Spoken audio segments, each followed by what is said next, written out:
बोलिए सतगुरु माता सुदीक्षा सविंदर हरदेव जी महाराज जी की जय। तू ही निरंकार मैं तेरी शरणा मैनू बख्श लो।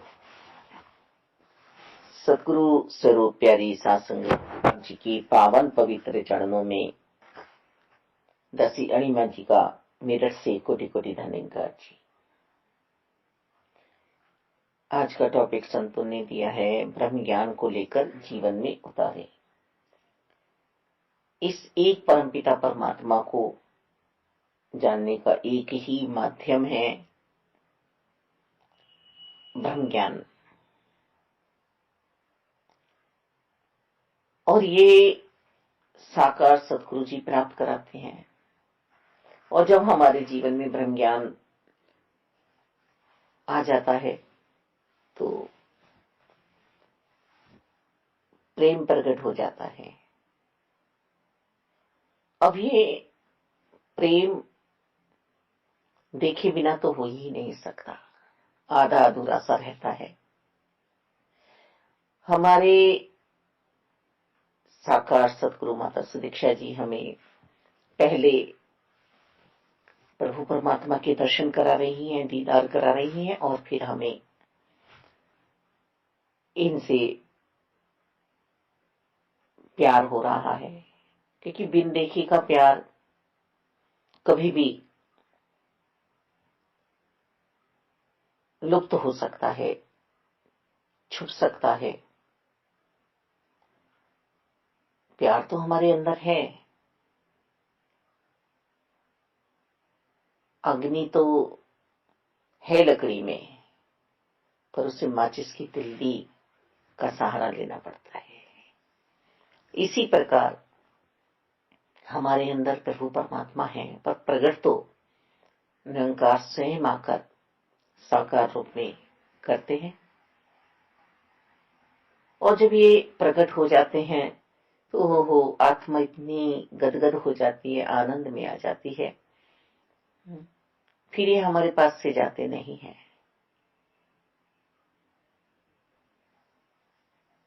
और आत्मा नित्य आनंद का अनुभव करती है, हर्षोल्लास में रहती है। जैसे एक सुहागन स्त्री जिसका पति पास में है और सभी प्रकार से सक्षम है, वो खुश रहती है। ऐसे ही ये आत्मा खुश रहती है। इसे पता है कि हर हाल में अब ये मेरा पति परमेश्वर साथ रहने वाला है, अभी ये जाएंगे नहीं मेरे जीवन से। और ज्ञान जब जीवन में आता है तो फिर अज्ञानता चली जाती है, और अज्ञानता जहां नहीं रहती है वहां पर दुख आ ही नहीं सकता। ये एक को जानने के बाद हमारी अवस्था सतगुरु जी बनाते हैं। और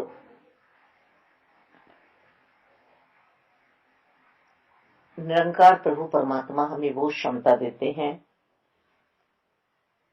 जो हम खो बैठते हैं, हमें पूर्ण कर देते हैं। तभी तो कहा जाता है कि पूर्ण संतों का साथ करो। ज्ञान हमारा सुंदर और सच्चा अच्छा स्वरूप बनाता है। जब ज्ञान हमारे कर्मों में ढलता है तो रौनक की बहार आती है, नूरो नूर हम होते हैं। ये नूर ऊपरी नहीं, ये श्रृंगार ऊपरी नहीं होता है, ये श्रृंगार हमारा आत्मा का होता है। और इतनी रौनक, इतनी लाली भक्ति की। एक बार दासी ने बहनों का लंगर किया तो एक माता जी बोली, इतना प्यार कर रही दासी को, कह रही अणिमा इतनी सुंदरता, इतनी लाली, तुझे तो होश ही नहीं है, भक्ति में इतनी तो डूबी हुई है। उनसे रहा नहीं गया। तो यही नूर है वो जो संत जन महात्मा हमें प्यार करते हैं और कह भी देते हैं कि इतना नूर उपज रहा है। जैसे हम बीज बोते हैं ना, और वो इतना अच्छा वृक्ष उपज जाता है, तो ऐसे ही जब हमारे अंतःकरण में प्रभु परमात्मा निराकार दातार का वास हो जाता है, प्रकट हो जाते हैं गुरु कृपा से, और हम उन्हें मानकर जानकर जीवन में कर्म करते हैं, तब ये नूर आता है। तो माता जी कह रही इतनी लाली, ये लाली भक्ति की है।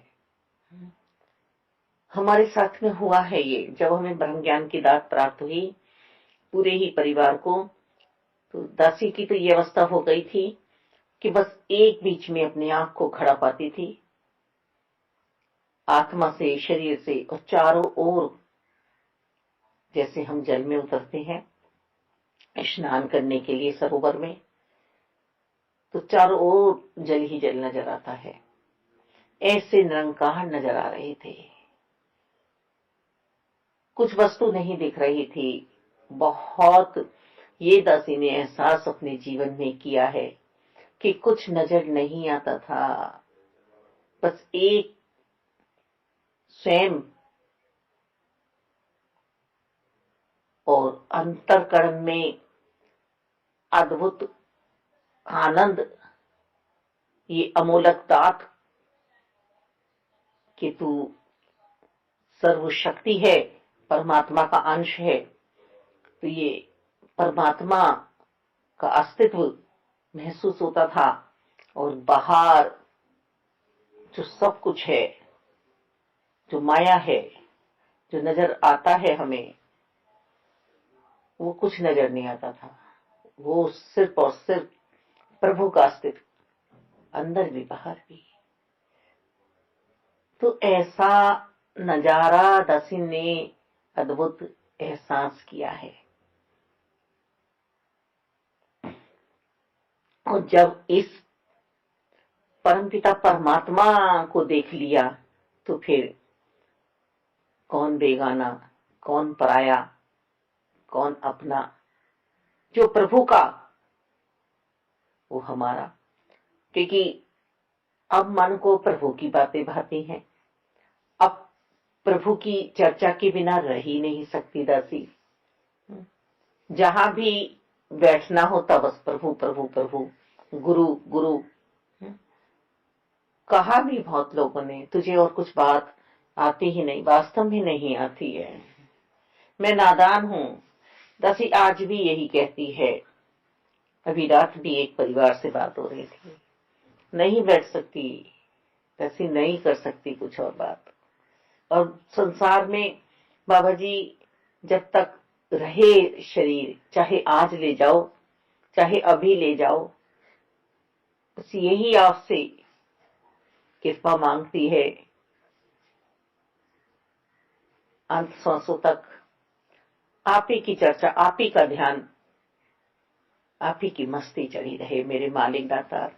पल भर के लिए भी आपको ना भूले दासी, और ये परिवार सहित रहमत करना, कृपा करना दातार।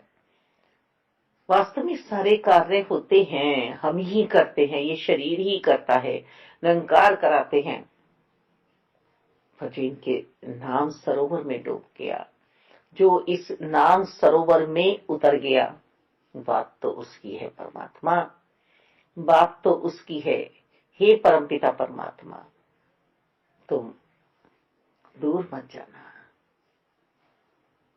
इस राह में प्रभु मेरा बस एक तू ही सहारा है।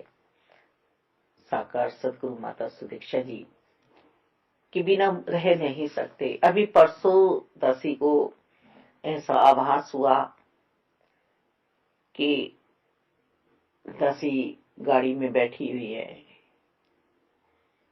और जो गाड़ी चला रहा है वह लेडीज का स्वरूप है। एक मोह रूपी बच्चा दासी के साथ बराबर में बैठा हुआ है, लगभग 12-13 साल की एज होगी। तो पता नहीं उस मोह रूपी बच्चे को दासी ने गाड़ी से नीचे उतारा, एक रोटी और उस पे घी रखा और उस बच्चे को दे दिया और माता जी गाड़ी निकाल के आगे ले गई। वो बच्चा रो रहा है, चिल्ला रहा है, सब नजारा दासी देख रही है। और जहां माता जी लेके पहुंची हैं वहां पर वो रोटी और घी जो था वो भी दासी को दिखाई दिया। तो कहने का भान यही है कि वो मोहरूपी बच्चे को माता जी ने सूखी रोटी नहीं दी, उस पे घी भी रखा, पर उसे एहसास नहीं है उस घी का कि मुझे घी की डली भी साथ में दी गई है, मुझे सतगुरु जी क्या दे रहे हैं। तो ऐसे मोहरूपी बच्चे को माता जी ने सफर से उतार दिया और भक्त को, संत को आगे लेके बढ़ गए। तो ये एहसास ऐसी आत्माओं को, जो आत्मा ब्रह्म ज्ञान में जी रही हैं, जीवन को निरंकार में कर रही हैं, इस सच्चाई को जीकर अपना हर पल बिता रही हैं। उठते बैठते, सोते जागते, चलते फिरते, मेले में है या अकेले में है, बस एक निरंकार का एहसास और उसी के सहारे जीवन में व्यवहार भी हो रहा है। तभी ये व्यवहार भी हो पाता है सच्चा, सुंदर, स्वच्छ मन से, बुराइयों को त्यागते हुए, समाज में एक अपनी प्रेरणा देते हुए, सबको प्रेरित करते हुए कि किस तरह से जीवन को जिया जाए। वास्तव में ब्रह्म ज्ञान की दात को लेने के बाद दुनिया का कुछ भान नहीं रहता है।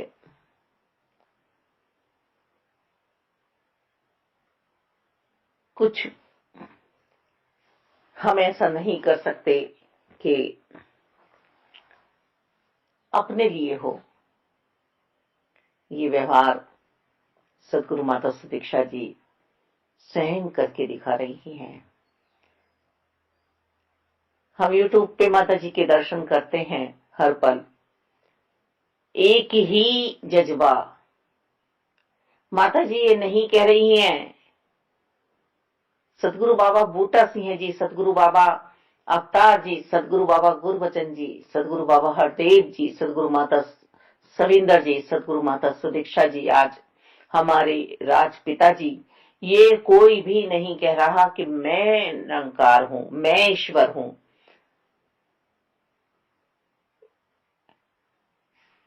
है स्वयं यही है ईश्वर। गुरु जैसा कोई दाता नहीं होता, गुरु जैसी कोई मत नहीं। ये समझा रहे हैं कि तू निरंकार को भज ले, तू परमात्मा को भज ले, तू उसका हो जा बंदे जिसका तू अंश है, तू अपने अंशी से बिछड़ा हुआ है। अभी रहमत और कृपा हमें भी तो स्वयं को करनी है, पर हम मानते नहीं हैं, हम जानने का प्रयास नहीं कर रहे हैं इन्हें। कृपा किस पे करनी है? स्वयं पे। आनंद में कौन आ सकता है जिसने पूरे होशो हवास में इस शिक्षा को धारण किया है। और ये अंत सांसों तक हमें सिखलाई लेनी है सदगुरु जी से। सदगुरु जी स्वयं भी आनंद मगन होके हमें भी ये इशारा कर रहे हैं। हर कर्म सदगुरु जी का देखो, चाहे दूध जलेबी का प्रोग्राम है, चाहे नृत्य कर रहे हैं, चाहे प्रवचन हो रहे हैं, चाहे गाड़ी में बैठ रहे हैं, चल रहे हैं, दासी ने तो अपना जीवन इनके ही चरणों में समर्पित किया है। मालिक आप हैं तो मैं हूं, नहीं तो मरण अवस्था है, उठा ही नहीं जाता शरीर से। जब ये सोचा जाता है अब मैं हूं, इस संसार के लिए कुछ सोच बनी आती है, तो ये क्षीण हो जाता है शरीर और तंदुरुस्त हो जाता है जब सदगुरु जी पर ध्यान केंद्रित करके और हम जीते हैं। फिर हम क्या नहीं कर सकते, क्या नहीं कर सकते, सब कुछ हो जाता है। फिर तो घर वाले भी, देखने वाले भी कहते हैं आपने इतना काम कर लिया। तो अंदर मजबूती कौन दे रहे हैं? सतगुरु माता सुदीक्षा जी हमें मजबूती दे रहे हैं कि तू बस निरंकार को भज। ये भ्रमित नहीं कर रहे हैं, भ्रमों में नहीं डाल रहे हैं। मेरे सतगुरु जैसा कोई प्यारा नहीं है। ये अद्भुत नजारा हमें रोज देखने के लिए मिल रहा है। हमें ये अद्भुत नजारे रोज मिल रहे हैं, संत समागम के रूप में, संगतों के रूप में। संगत छोटी बड़ी नहीं होती है। दासी के घर तो एक संत आ जाए तो महान संगत, दासी कहीं चली जाए तो महान दर्शन। हम किस तरह से लिप्त हैं निरंकार में, ये तो हमें सोचना है, हमें देखना है। हमारे टीचर आध्यात्मिकता के हमें क्या इशारा कर रहे हैं, क्या समझा रहे हैं। यदि स्टूडेंट समझ लेगा तो वो अपना जीवन बना जाएगा। और ये तो क्लास में सभी बैठे रहते हैं, कोई फर्स्ट आता है, कोई सेकंड आता है, कोई थर्ड आता है, कोई ग्रेस से पास होता है और कोई पोजीशन ले जाता है। मालिक कोई शील्ड पा जाता है अपनी गवर्नमेंट से। तो पूर्ण गुरसिक्की पे जो चले हैं जीवन, जिन्होंने ब्रह्म ज्ञान के सहारे ही अपनी जिंदगी जी है, चाचा प्रताप सिंह जी, अभी उनकी धर्म पत्नी जी ब्रह्मलीन हुई। तो हम संतों महात्माओं ने चर्चा की कि हमारे सतगुरु जी कितने प्यारे हैं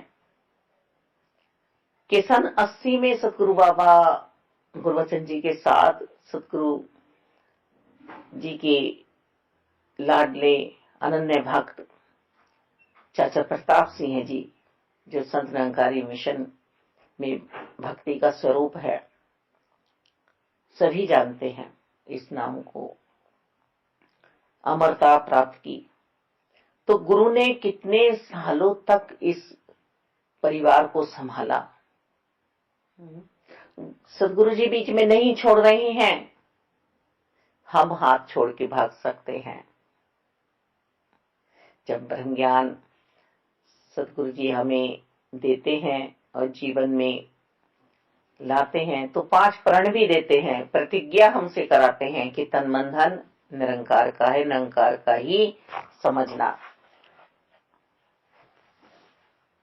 किसी की जात पात पे उंगली मत उठाना, अपने आप को अभिमान मत लाने देना कि हम इस जाति के हैं।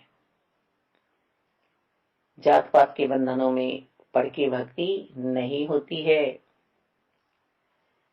तीसरा, किसी के खाने पीने पे, पहनने पे उंगली नहीं उठानी है। कोई धोती पहन रहा है, कोई पैंट शर्ट पहन रहा है, कोई सूट पहन रहा है, भक्ति हृदय से होती है, अंतरकरण से होती है भक्ति। हम संत समागम में देखते भी हैं, हम रोज की संगत में भी देखते हैं। हमारे मेरठ में भी एक बहन जी दिखाई देती है, माता जी, माधव माधव दासी, उनका असली नाम नहीं जानती इतने सालों से, वो माधव माधव करती रहती हैं, तू ही निरंकार, तू ही निरंकार, तू ही निरंकार। तो हाथ सहते ही जुड़ जाते हैं ऐसे संतों के, भक्तों के आगे। सेवा भी करती हैं एक मिलता के साथ। तो रहमत तो हमें स्वयं पे करनी है, कृपा। इनकी कृपा तो बरस गई, निरंकार की कृपा बरसी, इन्होंने साकार रूप में अपना लिया, साध संगत दे दी। अब हम दूर होते हैं, हम पास होते हैं, जीवन को किस तरह से चलाते हैं, जिद्दी बच्चा बनते हैं, इनकी गाड़ी से उतरने का प्रयास पूरा कर रहे हैं। गुरु को तो आगे लेके जाना है, गुरु रुकने वाला तत्व नहीं है। गुरु हमें राह में नहीं छोड़ेगा, ये पूरा पक्का वादा है दासी को भी। एक साकार सतगुरु जी के साथ रहना है, गुरु वचनों पे चलना है, गुरु वचनों को रखना संभाल के। एक एक वचन में गहरा राज है, जिसने जानी है गुरु की महिमा, उसका डूबा नहीं ये जहाज है। हमारे सतगुरु जी हमें डूबने नहीं देंगे, निकाल के ले जाएंगे। तो माता जी का जब हम भी दर्शन करते हैं, देखते हैं, आज तो बाढ़ सी आई हुई है, यूट्यूब का जमाना है, तो ये नहीं कह रहे हैं, आवाजें नहीं दे रहे हैं कि मैं भगवान बन के प्रकट हुई हूं। सब कुछ होते हुए भी स्वयं को नहीं जताते हैं सतगुरु जी हमारे। ये कह रहे हैं लक्ष्य को हासिल कर लो आत्माओं, ये मानव चोला मिला है। यही पैगाम है बस कि तुम बिछड़ी हुई आत्मा हो, मानव चोला आखिरी बारी है, फिर 84 में डूब जाओगे तुम, फिर घोर अंधेरे में चले जाओगे, मात गर्भ में पहुंच जाओगे। तो तुम इस अपनी मंजिल को पा जाओ। और हम सब मंजिल पे पहुंचे हैं। मंजिल पे पहुंचने के बाद भी यदि हमारे मन में यह अभिमान आ जाएगा कि हम अब पूर्ण हो गए हैं, हम परमात्मा से मिल गए हैं, नहीं, उसके बाद भी हमें कर्म बताए जा रहे हैं, सेवा सिमरन सत्संग करने हैं। चौथा प्रण भी हमें दिया है कि गृहस्थी में ही रहकर भक्ति करनी है। गृहस्थ भी हमारा सुचारू रूप से चलना चाहिए।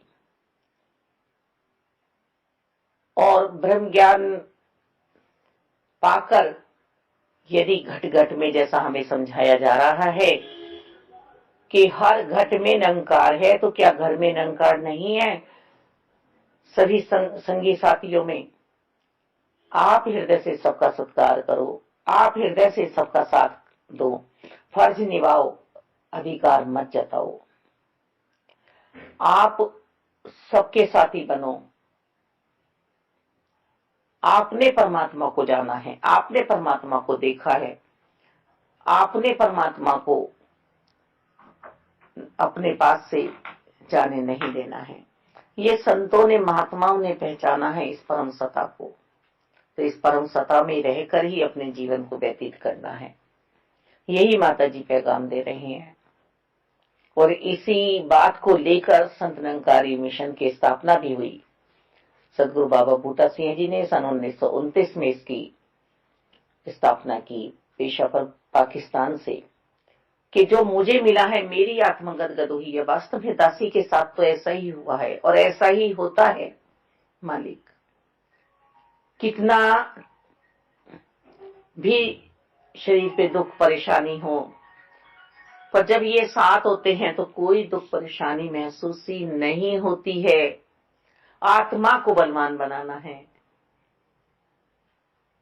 और सबको प्यार बांटते हुए, सबको आचार विचारों की मजबूती देते हुए जीवन को जीना है। यदि हमारी सुंदर सोच बनेगी तो हमारा जीवन भी सुंदर बनेगा। जिसकी दिशा सही होती है उसकी दशा सही होती है। मालिक, हम दिशा अपने सही नहीं कर पा रहे हैं और दशा के लिए हम बेचैन हैं कि हमारी दशा सुधर जाए। तो कृपाओं में हमें रहना है हर पल।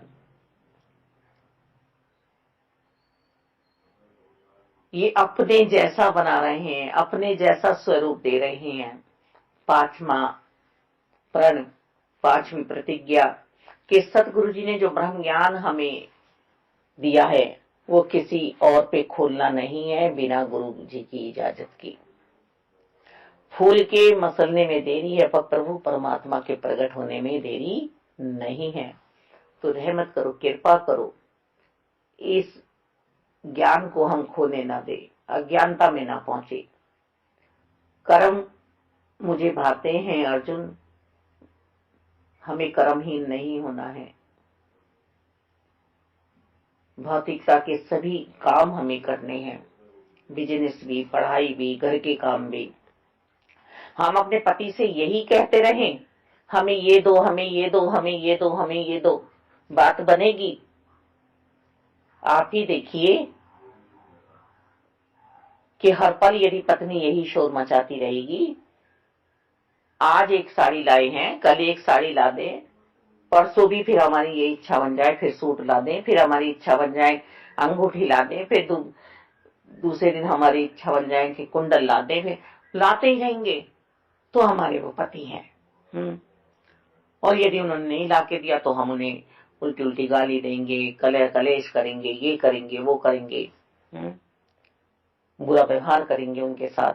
ये कहाँ की प्रीति है? हम कैसे धर्म पत्नी बने हैं? ऐसे ही आत्मा को भी सजाना है। सुख दे या दुख दे, ये मेरे प्रारब्ध के हैं और कुछ मैंने अपने आप अर्जित किए हैं, आगे मिलेंगे मुझे वो। हम किसी को बुरा बुरा कहते हैं, गालियां बकते हैं, हम किसी के साथ अब वृद्ध व्यवहार करते हैं जो समाज में आज देखा जा रहा है। छोटे बड़े का लिहाज नहीं है। तो ये आगे आने वाले जीवन में हमें जीने पड़ेंगे। आज हमें ऐसा सुंदर जीवन तैयार करने के लिए माता जी प्रेरित कर रही हैं कि हम बना पा रहे हैं ऐसा जीवन। स्वयं की हमें परीक्षा लेनी है। परीक्षा हम दूसरों की लेने चलते हैं, अपने आप को हम बहुत सही समझते हैं, बात बनने वाली नहीं है। दासी सबके सामने यही सोच लेती है और कह भी देती है, अभी कल की ही बात है, कि मैं नहीं बैठ पाती उस सब में, मैं इस लायक नहीं हूं, मुझसे नहीं बैठा जाता है। क्योंकि सदगुरु जी की बात हर कोई सुनना नहीं चाहता जो मेरे पास है। जिसका दासी व्यापार करती है ये हर किसी की समझ में आता नहीं। 1-2 मिनट तो कोई इसे सुन लेता है, अनजान व्यक्ति। और समाज जैसी बातें मैं कर नहीं सकती, पर काम सबके आते हैं। चलते फिरते भी यदि कोई ये कह देता है आपकी इस सेवा की हमें आवश्यकता है, हाँ मेरे सतगुरु जी ने तो समझाया, मन तो मजबूत है कि तू सेवा कर, सेवा कर, सेवा कर, गिनती नहीं करानी है, अदृश्य रूप से सेवाएं करनी है। हाँ चलो हमें तो सेवा करनी है, चलिए।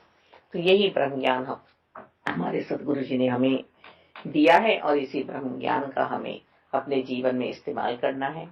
अपने आप को जताना नहीं है, गिनवाना नहीं है, सेवा में लगे रहना है हर पल, तन से, मन से, धन से, धन कर।